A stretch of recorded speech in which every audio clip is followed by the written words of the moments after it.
লেবাননের প্রেক্ষাগৃহে মুক্তি পাচ্ছে না ডিজনির নতুন লাইভ অ্যাকশন চলচ্চিত্র স্নো হোয়াইট।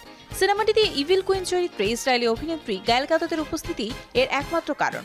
লেবাননের স্বরাষ্ট্রমন্ত্রী আহমদ আল হাজ্জার এ নিষেধাজ্ঞার আদেশ দেন।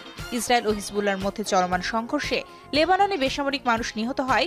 দেশের চলচ্চিত্র ও গণমাধ্যম পর্যবেক্ষক সংস্থার পক্ষ থেকে এই সিদ্ধান্ত নেওয়ার পরামর্শ দেওয়া হয়। তবে নিষেধাজ্ঞা কোনো নতুন বিষয় নয়। জ্ঞাতত অনেক আগে থেকেই লেবাননের ইসরায়েল বয়কট তালিকায় রয়েছেন। একই সঙ্গে কুয়েতেও সিনেমাটি নিষিদ্ধ হয়েছে।